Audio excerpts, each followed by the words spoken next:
Hi there, Silvio here, your English teacher. E hoje vamos para a nossa 13ª aula de Enjoy. Let's go?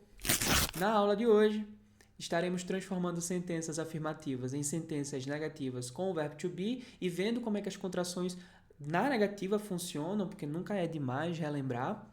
Também veremos o uso do really como um sinônimo do very, uma nova palavra para dar ênfase às sentenças. E, por fim, iremos fazer um pequeno exercício com os artigos indefinidos a e an. Então, vamos lá? Para começar, essa primeira sentença. I am a good engineer. Para colocar uma sentença afirmativa, para transformar uma sentença afirmativa em uma sentença negativa, teremos que acrescentar a partícula not em algum local da sentença, que nesse caso vai ser o verbo to be, tá certo? Então, I am a good engineer, na negativa fica I am not a good engineer. Posso contrair o I am? Você pode falar assim, ó. I'm not a good engineer. Perfeito. Também fica correto. Vamos lá para a próxima? Nós temos a sentença You're Susan. Devemos colocar o not em algum local da sentença. Nesse caso, depois do verbo to be. Aqui é o verbo to be, ó. Então, a gente vai colocar You're not Susan. Dessa forma. Teacher, posso colocar de outra forma? Pode. Você pode utilizar o aren't. Você pode falar You aren't Susan. Então, esse apóstrofo RE not se transforma em aren't. Ou simplesmente você pode colocar com 3 palavras. You are not Susan. E aí, tá perfeito. Vamos para o próximo exemplo. Kevin is an accountant. Então, aqui a gente tem o verbo to be is. Para colocar na negativa, você pode colocar simplesmente o not depois. Você pode colocar o apóstrofo S se você quiser contrair o Kevin com is. Então, Kevin's. E depois coloca o not. Então, fica apóstrofo S com o not. Ou você pode transformar esse is. Você pode pegar esse not, na verdade, juntar com o is e dizer isn't. Mais ou menos assim. Que é a forma que irei apresentar aqui. Então, Kevin isn't an accountant. O is aqui é o verbo to be e esse N, apóstrofo T, é a partícula not contraída no is. Então, isn't an accountant. Beleza? Vamos para o próximo exemplo. Ó. Ed's very boring. Está contraído já o verbo to be aqui, ó. Ed com apóstrofo S, Ed's. Então, Ed is very boring. Para colocar na negativa, você precisa acrescentar o not depois do verbo to be, que é justamente esse apóstrofo S aqui. Beleza? No último exemplo, nós temos aqui, ó, That's an ugly cat. Apóstrofo S, indicando aqui a presença do verbo to be, é só colocar um not depois. Então, That's not an ugly cat. Beleza? O que é que nós podemos perceber quando estamos criando sentenças negativas em inglês, ou transformando sentenças afirmativas em negativas?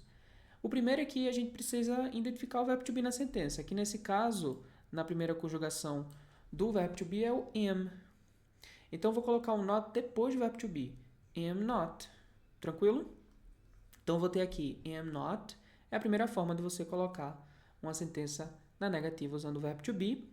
Você pode fazer isso fazendo com a contração do am. Ficaria mais ou menos assim. Am not. Mais ou menos. Você não consegue contrair o am com not. Então, você nunca vai conseguir fazer isso daqui, ó. Isso daqui não existe, tá certo? Existe uma outra forma, um pouco mais informal, que nós não veremos agora, que é mais ou menos parecida com isso, mas de longe você não pode utilizar dessa forma. Com o is, você pode colocar o not. Is not. Você pode contrair o is com a palavra que vem antes, então você pode colocar o apóstrofo S com not, ou você pode pegar o is com not e junta, como a gente já fez em lições passadas, isn't, que funciona dessa forma também com are. Are not, ou apóstrofo RE not, e você junta o are not para se transformar em aren't. Ok?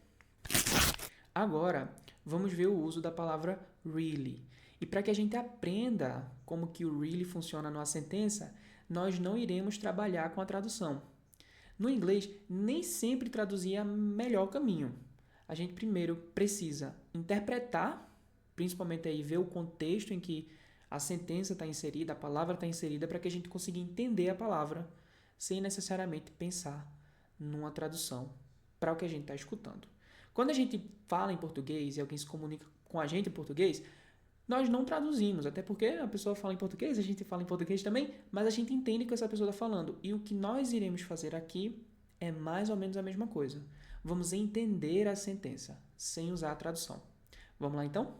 Como eu falei antes, really é uma palavra que utilizamos para dar ênfase em algumas situações e na sentença que iremos ver hoje, really vai significar a mesma coisa que o very, tá certo? Então, nessa sentença aqui, ó, Greg is a very tall man. A palavra very pode ser trocada pela palavra really. Greg is a really tall man. Eu posso simplesmente dizer que Greg is a tall man. Ou Greg is a very tall man. Que é a mesma coisa que eu estou falando aqui. Ó. Greg is a really tall man. É como se esse really tall fosse maior do que apenas o tall.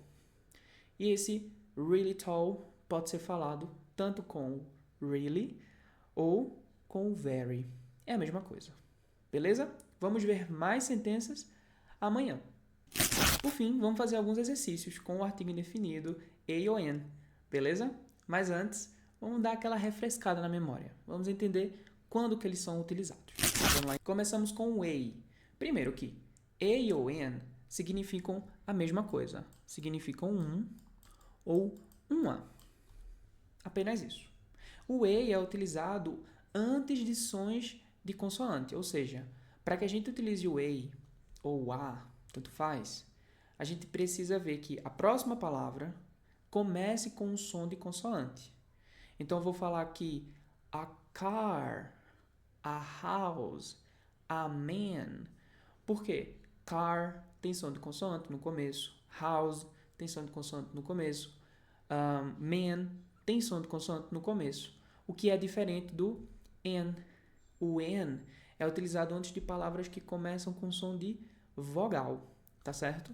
Então, eu vou utilizar o an com ugly and ugly man, por exemplo.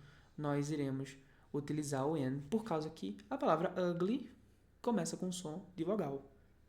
Ugly and ugly man. Vamos ver alguns exemplos. Primeiro, vamos pegar aqui a palavra apple.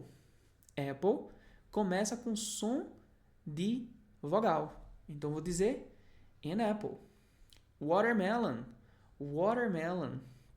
Watermelon é um pouquinho difícil, porque a gente vai imaginar que watermelon tem esse som de U-O, um U e o O. Mas, na verdade, no inglês, esse watermelon vai ter o som do W, tá certo? O som é de consoante. Continua sendo a watermelon. Ugly man, eu dei a dica, né? Ugly tem sim um som de vogal. Por isso que nós iremos dizer an ugly man. Alright? Horrible. Horrible tem som sim de consoante. Então, a horrible person. Boring também tem som de consoante. Por isso, a boring student. Engineer tem som sim de vogal. An engineer. E por fim, unique.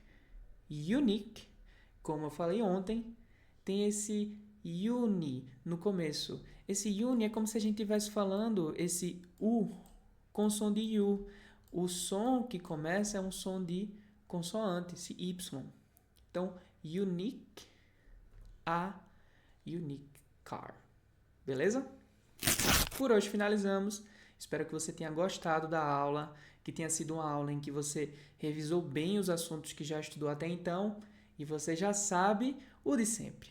Do not forget to drink water. I'll see you tomorrow and bye bye.